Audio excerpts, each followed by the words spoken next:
Oh, you mean that styrofoam cup? Yep. Oh, that thing a little low, Skip. That thing a little low. You might go all the way to empty. Nah, that thing a little low, Skip. A little low. Okay. It real low. I don't know what we got in it.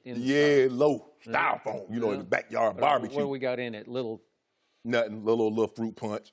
Y'all ain't got nothing strong. You got fruit punch? Yeah. Y'all ain't got nothing strong. Y'all ain't putting down nothing. For me, I just it's hard for me to believe because at the preseason, Skip, when you start the regular season, defenses are a little further along because they react. Offense is about timing. It's about rhythm. It's hard for me to believe that the Cowboys are going to start in Carolina with a great sense of rhythm when the quarterback played 2 games, left tackle played 0 games, the right guard played 2 games, the center hadn't played at all, and Zeke hadn't played at all. It's hard for me to believe that they're going to have a rhythm. I agree with that point. That's a very good point. And so next point. That's the thing that concerns me is that getting off to a slow start, they got a tough schedule, Skip.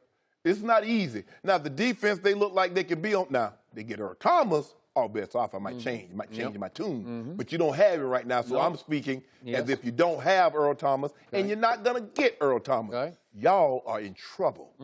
Capital T. As in what kind of trouble record-wise? Missed the playoff trouble. Missed the playoffs? Yes. By winning, what, 4 games? I give y'all, you know what, Skip? I'm going to be nice. I'm feeling in a good mood today. I brought my good suit out today. That's your good suit? Good suit. That's all you got? Yeah, I got my good, my banker suit. Oof. Okay. Yeah, give y'all one of these old high-interest loans, like 50%. Yeah. I give y'all, you know what, 9-7. You give us 9? 9-7. You know what, 9-7 would make you sweat because that could maybe slip into the back end of the playoffs. Not with Carolina. In the NFC? Hold on. Minnesota, Green Bay, Carolina, New Orleans, Atlanta, the Rams. Y'all ain't sneaking it. Oh, I ain't even forget. You realize all these teams eventually have to actually play each other, and they're going to beat up on each other everywhere? Yeah, and the teams that I mentioned going to beat up on y'all, like the Eagles, going to beat up on y'all. But here's the thing, Skip, and looking at your wide receivers, someone said, I read that somewhere, that you guys have the worst receiving core, wide receivers and tight end, in all of football. Yep, they said that. Any chance you guys have, that 2-1, going to have to be a monster. Now, if he's the now we hadn't had a running back win the MVP since Adrian Peterson in 2012, because normally the quarterback gets a lion's share of the credit. Zeke won the rushing title his rookie year. Dak was offensive rookie of the year. So the quarterback gets a lot of the credit. But this is what we know with those wide receivers. If the Cowboys are to do anything as a team, and especially if this offense is going to show what they're made of, Ezekiel is going to have 1,800 plus. You scared of that? No, because I expect it. Getting a little nervous? I expect it. You expect it? I expect it. 1,800 plus? 18. What if he hits 2,000 plus? Well, he's definitely going to win the MVP if he hits 2,000 plus. All right. And then you got, what would the Vikings with Adrian Peterson rush for 2,097? Yeah. Now, I believe Dak is better than Christian Ponder by a long way. That's a big concession. Long way. Yeah. But you're still going 9-7. Even with 2,000 yards? He ain't getting 2,000. I said 18 plus, all right. Not plus 200.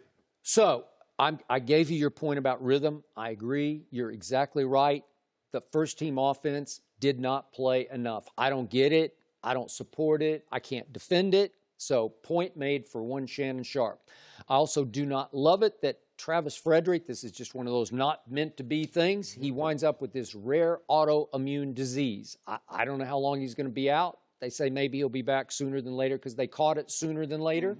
But I don't know what that means. Is he going to be gone for half a year, 4 games, or I don't know. A lot of people who know this disease say it's going to be 1 year. It could easily be a year. All right. Well, he's right up there in the top 3 centers in pro football, so that's a big loss. Randy Gregory, as we speak, is meeting with some chief medical director of the NFL up in Chicago, and I don't really understand why, because nobody seems to know exactly why, but he's got to convince him that he has conformed to all the policies that he has to conform to. And what is the test? When you take a test, I don't know. If he passed the test, what do you mean conform? I don't know. He's in stage 3 of the NFL drug program, so I don't know what's going another on. one he's gone for a year. Yeah. But I'm saying, Skip, if they can test you up to 10 times a month. Yeah. If he's passed all the tests, don't know. If he's not done anything, he had to run a file with. Did he miss one? Well, I don't know. If you miss a test, it is a failed test. I agree, but is he going to try to argue his way out of something like that? He now lives with a sober partner who was with him all through camp out here in Southern California, and it's gone back to Dallas with him. Is there something going on with that? I have no idea, but obviously he's a big piece of what could be a huge pass rush. It could be the strength of this defense. Yes. So, despite all of the negatives here, and there are many of them, I still have this weird, great feeling about this team. And I can't explain it, but I still like this team a lot because this team is going to be able to run the football at the highest level. It'll be the best rushing attack in pro football, and it might even feature a little bit of Rod Smith, who goes about 240 pounds himself, to be the yin to the yang of Ezekiel and give him a little rest every once in a while. And this defense is going to be way better than most people think because Jaylon Smith just could be a Pro Bowl linebacker. That's how good he looks to me. He is back to being Jaylon Smith. You know what I think of Sean Lee? I think he's better than Luke Kuechly. And the pass rush is deep. It's everywhere. I'm watching the game last night, and there's Charles Tapper and Coney Ealy, who are like down the depth chart, and they're wreaking havoc on what, again, it's second and third teams. Yeah, Texas. Yeah, okay, all right. But I'm just saying, these people can come after you. They're going to get after the quarterback, and the linebacker core is deep, so they can play high-level defense. What about your back end? Okay. I told you yesterday, I am convinced more than ever Jerry Jones is just waiting out Seattle so he can make the very best deal to go get Earl Thomas. He will land Earl Thomas at 0 hour. It might be on the the Saturday before the first Sunday game. I don't know, but Earl Thomas could just show up and you could insert him in the lineup for Chris Richard, who coached him for 8 years in Seattle, and they could be just fine. And this receiving core, I'm starting to really like it because nobody gives it any respect, but they got potential breakout receivers everywhere.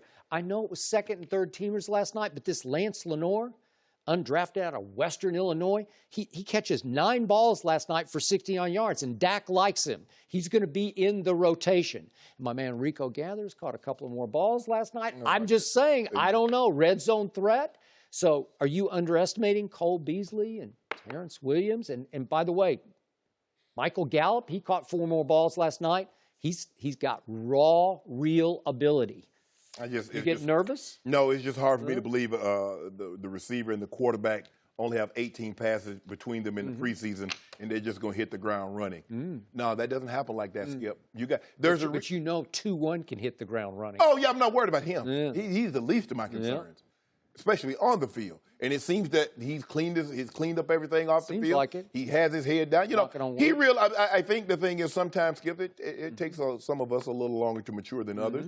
But he realized he has a special talent. He has a special gift. And he doesn't want to squander it. So I'm not worried about him running the football. The question is the receivers and the quarterbacks.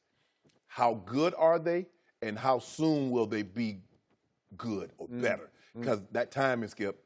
With these guys, now that's Julio, that's AB, that's Odell and Mike Evans. I'm like, oh man, they hit that thing running. They good. I mean, they don't need these guys. These are guys. Come on now.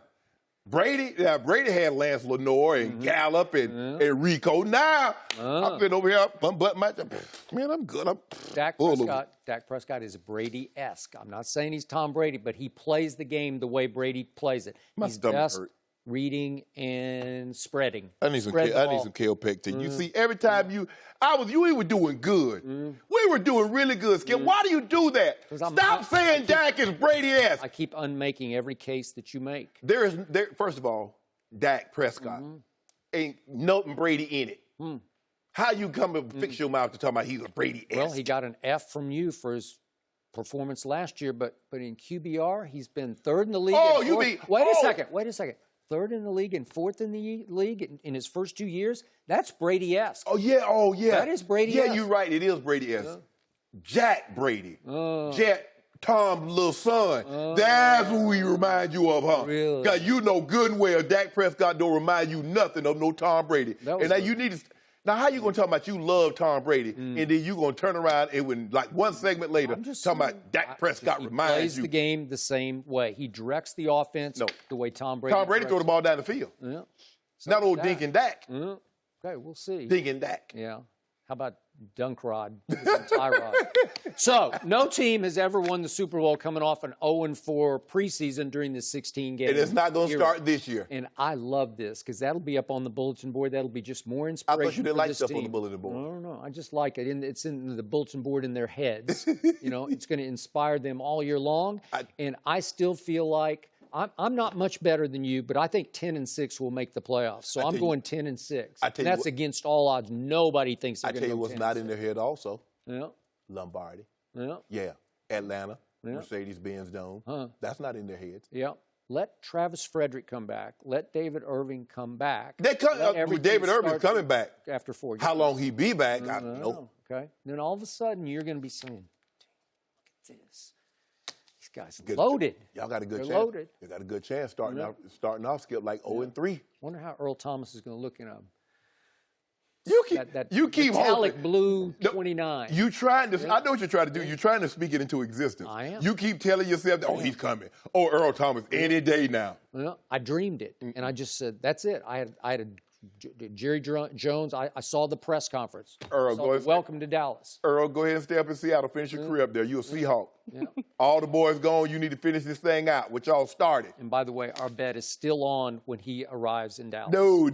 We got an addendum. So Earl Thomas will be the difference between the 9-7 and the 10-6. Oh, with Earl Thomas now, you're changing it? I would go up. I'd go to 12.